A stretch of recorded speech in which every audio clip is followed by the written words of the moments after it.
Okay, these are quotes from the book, The Holy Grail of Wisdom Quotes by me, Pete Rogers. We're doing quotes on creativity. This is part 3. So we just finished up with this quote last time. Fundamental progress has to do with the reinterpretation of basic ideas. So basically, you have to have a formula, a theory that puts everything together, that includes as many facts as possible and enables you to think in a useful way about a disease. For example, with atherosclerosis, if you try to think about atherosclerosis based on cholesterol alone, you'll end up babbling like an idiot because you can't make sense out of it. But once you recognize that atherosclerosis is a blood clot, then everything will make sense. The CAT scan will look like what you expect it to look like. The follow-ups will do what you expect. The risk factors will all make sense. Everything will make sense with atherosclerosis once you realize it's a blood clot. So you have to know that. It's like my supply and demand theory of neurodegeneration. It makes sense out of neurodegeneration. Without that and without Delatorre's theory, it's hard to make sense out of it. Okay, Aristotle. The aim of art is to represent not the outward appearance of things, but their inward significance. Okay, that kind of reminds me of Ayn Rand's quote. You know, art is the concretization of metaphysics, meaning that it's the author puts his value system into the painting, what he thinks is important, what he believes should be known by the viewer. Okay, Ellen Winter, she works with gifted students a lot. She said, creators are hard-driving, focused, dominant, independent risk takers. Yeah, to create something new and original of quality, you have to know what's already established and how to make it better. That's difficult to do. So you got to have a lot of knowledge, and then you have the guts to go contrarian, which always gets people pissed off at you. Shelley Carson, Harvard University psychologist, says a person can increase their creativity by asking the question, how can I do this differently? Yeah, not so much how can I do it differently. It's a better quote would have been, how can I do this better? Okay, David Trott, he wrote a book called Predatory Thinking. He said, it gradually dawned on me that what the creative geniuses all had in common was inquiring minds. That's what makes people creative. People who say, why does it have to be that way? That's true creativity. They had it coming off them like sparks. Yeah, people that are creative, they're really interested in a subject and going into the detail, the nuance, and trying to make sure they really understand it. Jose Ortega Gasset had a really nice quote on that. I've gone through his quotes at a different time, but it was similar to that the person who really wants to know, they care about the details, versus, a typical student, they just study stuff to take it for a test, they don't really care about it. Okay, Sir Anthony J.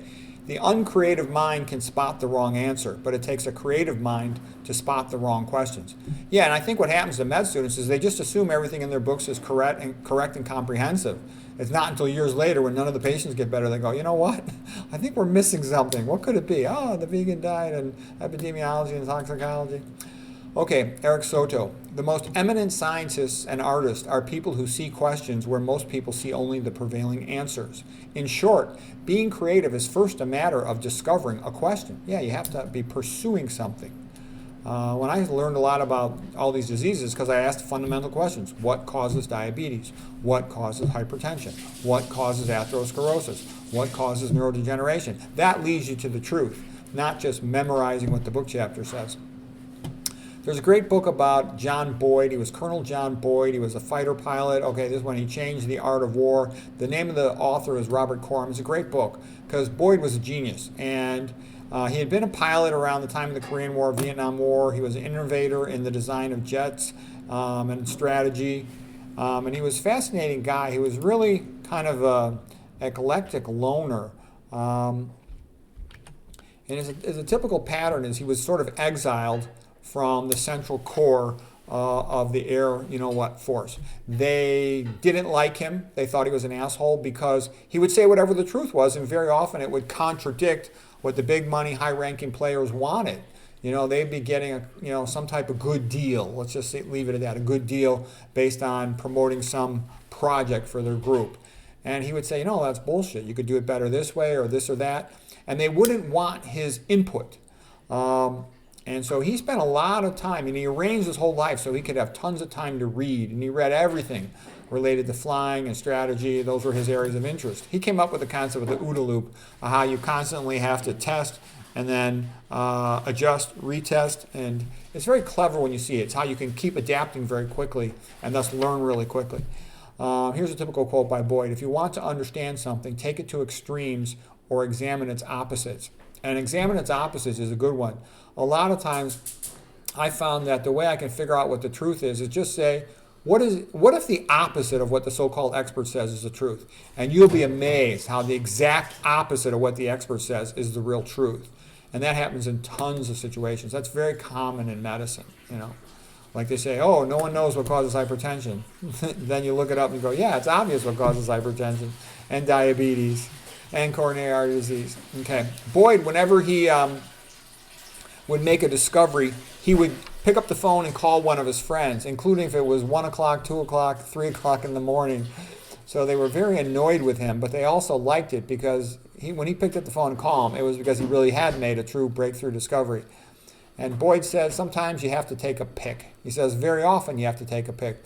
Do you either want to do something great or do you want to have a title? Because in most American institutions, in order to get the high titles, you have to be a suck-up, a weasel, a kiss-ass, a conformist, and mediocre. It's very difficult to maintain your integrity and pursue meritocracy and excellence if you're going to get promoted in corporate circles. I think part of that's because so many corporate circles in the USA nowadays are not meritocracy based. They're monopolies. And then once they got their monopoly, they've got control of the market, so they no longer care about quality. They just want, all they care about is maintaining their control. So they don't care about getting the best people. Somebody who's up and coming, they want meritocracy. They want the best talent. Okay, so anyways, John Boyd's an interesting guy. I did a previous video about him. Okay, the next one, creativity, just a few more words. This guy is David Cord Murray. He wrote an entire book about creativity, and it was a good book. You know, there's a classic quote of Newton, if I've seen farther, it's by standing on the shoulders of giants. Okay. David Cord Murray says, it's very important how you define the problem because that has a big effect on what you come up with, how you come up with an answer. Yep, that's true. And now here's a quote attributed to John Dewey. I think Plato also said this, a problem properly stated is half solved. John Dewey, he's a scumbag. He was a socialist who ruined the American educational system in the public schools. So I should actually erase that. I don't even want his name in my book. He's such a scumbag. Okay, Albert Einstein, the formulation of the problem is often more essential than the solution because the solution might just be simple mathematics. Einstein also said, combinatory play seems to be an essential feature of productive thought. Yeah, you run scenarios. I also talked about the Thomas Pynchon quote in a recent video. If you ask the wrong question, then the answer really doesn't matter. And that's what I encounter very often when I'm studying the medical research literature, is that they don't ever look at nutrition, epidemiology, toxicology, and because of that, they always write about nonsense related to genetics and drugs, and our whole article quite often is a waste of time. Peter Drucker, nothing is so useless as doing efficiently that which does not need to be done at all. Yeah, that's a good thing, just focuses on what matters and what's useful. Doesn't waste time. That's another problem with academics. They tend to focus on being comprehensive, both in how they teach and in how they write, and therefore they're just so full of worthless, trivial stuff that they're not worth reading. Okay. The name of the book was Borrowing Brilliance from David Cord Murray. Okay, here's a couple other quotes. Look at what other successful places are doing and ask yourself how you can adapt to that to your place. I learned, like when I was in college at Stanford, I was not doing so good my first semester, so I just found a guy who was getting A pluses and I asked him to help me, and I just pretty much imitated how he studied.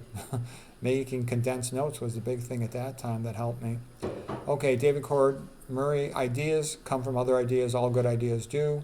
The farther away the origin of an added insight, the more brilliant it seems. This was in particular emphasized in the book with regard to Frank Lloyd Wright combining classical European architecture with Japanese gardens to create a new style. Okay, so I hope that was helpful. That was part 3 of